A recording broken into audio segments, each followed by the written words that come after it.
அத்தியாயம் 58. அல் முஜாதலா, தர்க்கம் செய்தல். பிஸ்மில்லாஹிர் ரஹ்மானிர் ரஹீம்.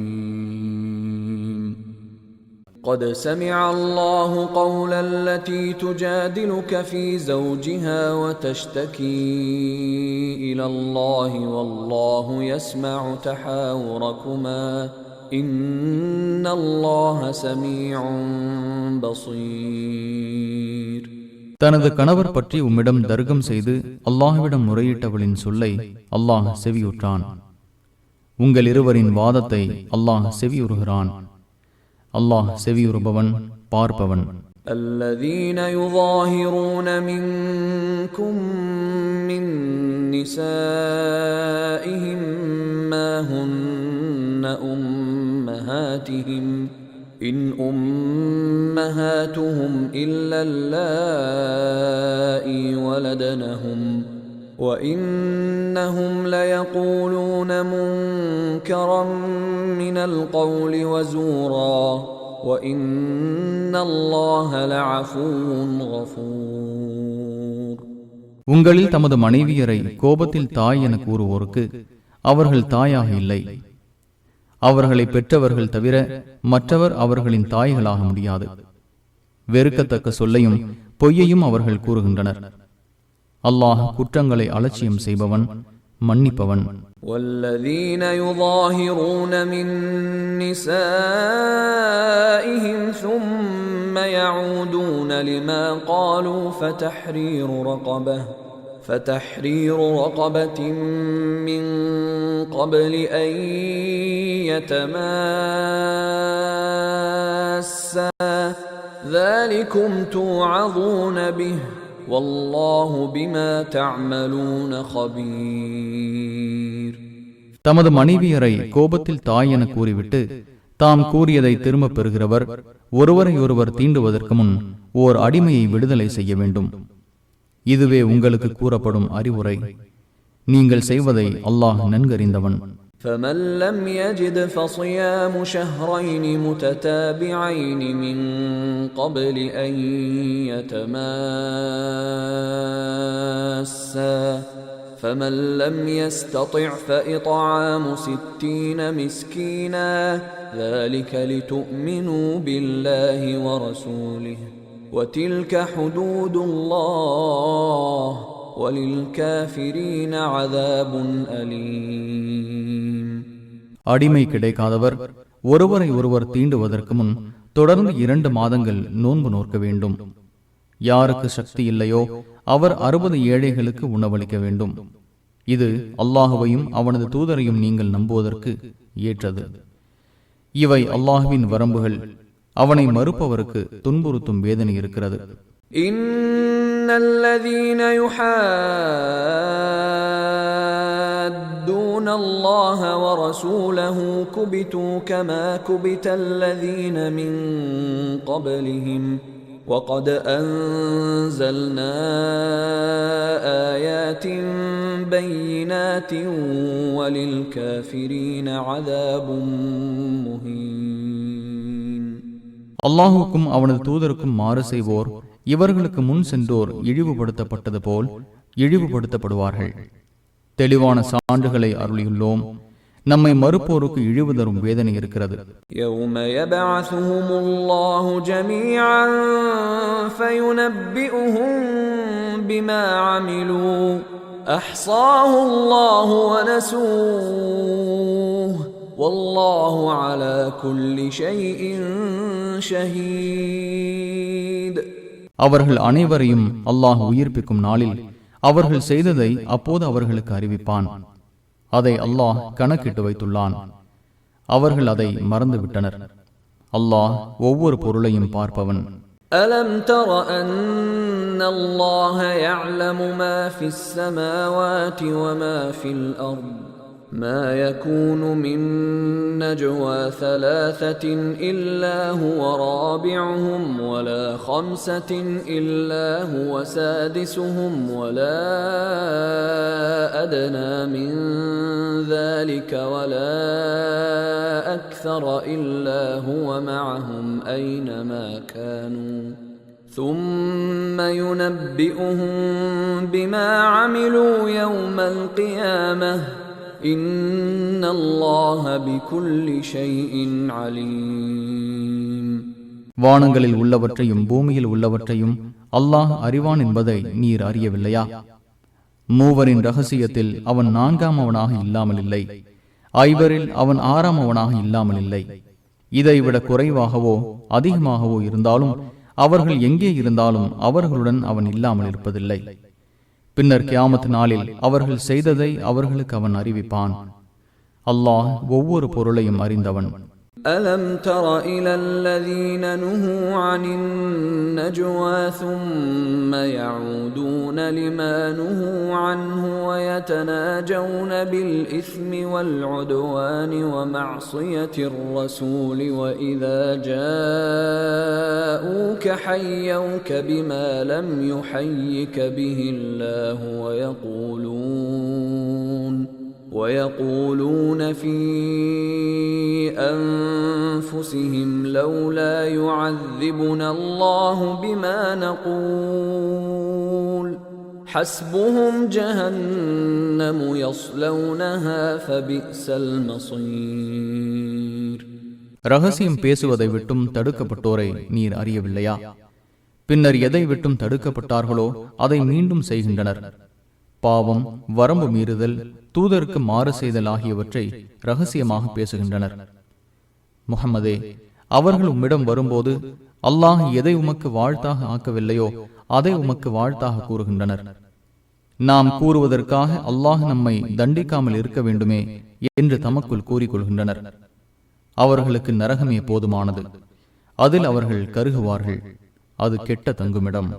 يا أيها الذين آمنوا إذا تناجيتم فلا تتناجوا بالإثم والعدوان ومعصية الرسول وتناجوا بالبر والتقوى واتقوا الله الذي إليه تحشرون. நம்பிக்கை கொண்டோரே, நீங்கள் ரகசியம் பேசினால் பாவம், வரம்பு மீறுதல், தூதருக்கு மாறு செய்தல் ஆகியவை குறித்து ரகசியம் பேசாதீர்கள். நன்மை மற்றும் இறை அச்சத்தை ரகசியமாக பேசுங்கள். யாரிடம் ஒன்று திரட்டப்படுவீர்களோ அந்த அல்லாஹுக்கு அஞ்சுங்கள். إنما النجوى من الشيطان ليحزن الذين آمنوا وليس بضارهم شيئا إلا بإذن الله وعلى الله فليتوكل المؤمنون. ரகசியம் பேசுதல் நம்பிக்கை கொண்டோரை கவலை கொள்ள செய்வதற்காக ஷைத்தானிடமிருந்து ஏற்படுவது. அல்லாஹுவின் விருப்பமின்றி அவர்களுக்கு சிறிதளவும் அவனால் தீங்கிழைக்க முடியாது. நம்பிக்கை கொண்டோர் அல்லாஹுவையே சார்ந்திருக்க வேண்டும்.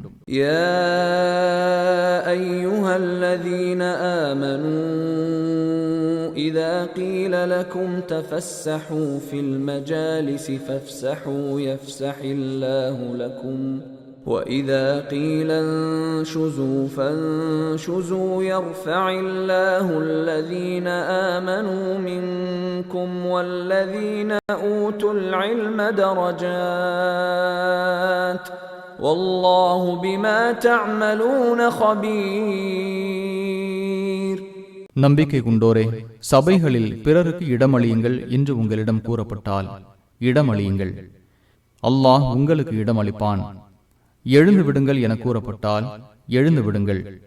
உங்களில் நம்பிக்கை கொண்டோருக்கும் கல்வி வழங்கப்பட்டோருக்கும் அல்லாஹ் பல தகுதிகளை உயர்த்துவான். நீங்கள் செய்வதை அல்லாஹ் நன்கறிந்தவன். யா அய்யுஹல்லதீன ஆமனூ இதா நாஜைதுமுர் ரசூல ஃபகத்திமூ பைன யதை நஜ்வாக்கும் ஸதகஹ் ذلك خير لكم وأطهر فإن لم تجدوا فإن الله غفور رحيم. நம்பிக்கை கொண்டோரே, நீங்கள் இத்தூதரிடம் ரகசியமாக பேசினால் உங்கள் ரகசியத்திற்கு முன் தர்மத்தை முற்படுத்துங்கள். இதுவே உங்களுக்கு சிறந்தது, தூய்மையானது. உங்களுக்கு ஏதும் கிடைக்காவிட்டால் அல்லாஹ் மன்னிப்பவன், நிகரற்ற அன்புடையோன். أأشفقتم أن تقدموا بين يدي نجواكم صدقات فإذ لم تفعلوا وتاب الله عليكم فأقيموا الصلاة وآتوا الزكاة وأطيعوا الله ورسوله والله خبير بما تعملون. உங்கள் ரகசியமான பேச்சுக்களுக்கு முன் தர்மங்களை முற்படுத்துவதற்கு அஞ்சுகிறீர்களா? அவ்வாறு நீங்கள் செய்யாத போது அல்லாஹ் உங்கள் மன்னிப்பு கோருதலை ஏற்றான். எனவே தொழுகையை நிலைநாட்டுங்கள், ஜக்காத்தும் கொடுங்கள், அல்லாஹுக்கும் அவனது தூதருக்கும் கட்டுப்படுங்கள். நீங்கள் செய்வதை அல்லாஹ் நன்கறிந்தவன். ألم تر إلى الذين تولوا قوما غضب الله عليهم ما هم منكم ولا منهم ويحلفون على الكذب وهم يعلمون. அல்லாஹ் யார் மீது கோபம் கொண்டுள்ளானோ அந்த சமுதாயத்தை உற்ற நண்பர்களாக்கி கொண்டோரை நீர் அறியவில்லையா? அவர்கள் உங்களை சேர்ந்தோரும் அல்லர், அவர்களை சேர்ந்தோரும் அல்லர். அறிந்து கொண்டே பொய் சத்தியம் செய்கின்றனர். أعد الله لهم عذابا شديدا إنهم ساء ما كانوا يعملون. துன்புறுத்தும் வேதனையை அல்லாஹ் அவர்களுக்கு தயாரித்துள்ளான். அவர்கள் செய்து கொண்டிருந்தது மிகவும் கெட்டது. اتخذوا أيمانهم جنة فصدوا عن سبيل الله فلهم عذاب مهين. அவர்கள் தமது சத்தியங்களை கேடயமாக்கிக் கொண்டனர். அல்லாஹுவின் பாதையை விட்டும் தடுத்தார்கள். இழிவுதரும் வேதனை அவர்களுக்கு உண்டு. لن تغني عنهم أموالهم ولا أولادهم من الله شيئا أولئك أصحاب النار هم فيها خالدون. அவர்களின் பொருள் செல்வமும் மக்கள் செல்வமும் அல்லாஹ்விடமிருந்து சிறிதளவும் அவர்களை காப்பாற்றாது. அவர்களே நரகவாசிகள், அதில் அவர்கள் நிரந்தரமாக இருப்பார்கள். يوم يبعثهم الله جميعا فيحلفون له كما يحلفون لكم ويحسبون أنهم على شيء ألا إنهم هم الكاذبون. அவர்கள் அனைவரையும் அல்லாஹ் உயிர்ப்பிக்கும் நாளில் உங்களிடம் சத்தியம் செய்தது போல் அவனிடமும் சத்தியம் செய்வார்கள். தாங்கள் ஒரு கொள்கையில் இருப்பதாக நினைக்கின்றனர். கவனத்தில் கொள்க, அவர்களை பொய்யர்கள். استحوذ عليهم الشيطان فأنساهم ذكر الله أولئك حزب الشيطان ألا إن حزب الشيطان هم الخاسرون. ஷைத்தான் அவர்களை மிகைத்து விட்டான். அல்லாஹுவின் நினைவை அவர்களுக்கு மறக்க செய்தான். அவர்களே ஷைத்தானின் கூட்டத்தினர். கவனத்தில் கொள்க, ஷைத்தானின் கூட்டத்தினரே இழப்பை அடைந்தவர்கள். இன்னல்லதீன யுஹாத்தூன அல்லாஹ வ ரசூலஹு உலாயிக ஃபில் அதல்லீன். அல்லாஹுவையும் அவனது தூதரையும் பகைப்போரை இழிந்தோர். كتب الله لأغلبن أنا ورسلي إن الله قوي عزيز. நானும் எனது தூதர்களுமே மிகைப்போம் என்று அல்லாஹ் விதித்து விட்டான். அல்லாஹ் வலிமை மிக்கவன், மிகைத்தவன். لا تجد قوما يؤمنون بالله واليوم الآخر يوادون من حاد الله ورسوله ولو كانوا آباءهم أو أبناءهم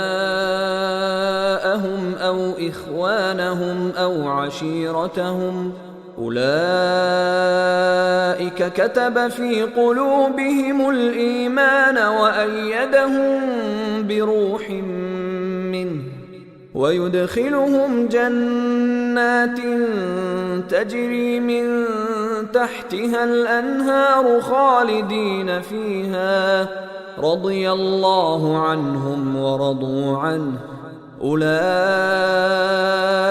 حزب الله ألا إن حزب الله هم المفلحون. அல்லாஹுவையும் இறுதி நாளையும் நம்பக்கூடிய சமுதாயத்தினர் அல்லாஹுவையும் அவனது தூதரையும் பகைப்பவர்களை நேசிப்பதை நீர் காண மாட்டீர். அவர்கள் தமது பெற்றோராக இருந்தாலும், பிள்ளைகளாக இருந்தாலும், சகோதரர்களாக இருந்தாலும், தமது குடும்பத்தினராக இருந்தாலும் சரியே, அவர்களின் உள்ளங்களில் அல்லாஹ் நம்பிக்கையை பதித்து விட்டான். தனது ரூஹ் மூலம் அவர்களை பலப்படுத்தியுள்ளான். அவர்களை சொர்க்கச் சோலைகளில் நுழைய செய்வான். அவற்றின் கீழ்ப்பகுதியில் ஆறுகள் ஓடும். அதில் நிரந்தரமாக இருப்பார்கள். அவர்களை அல்லாஹ் பொருந்தி கொண்டான். அவர்களும் அல்லாஹுவை பொருந்தி கொண்டனர். அவர்களே அல்லாஹுவின் கூட்டத்தினர். கவனத்தில் கொள்க, அல்லாஹுவின் கூட்டத்தினரே வெற்றி பெறுவார்கள்.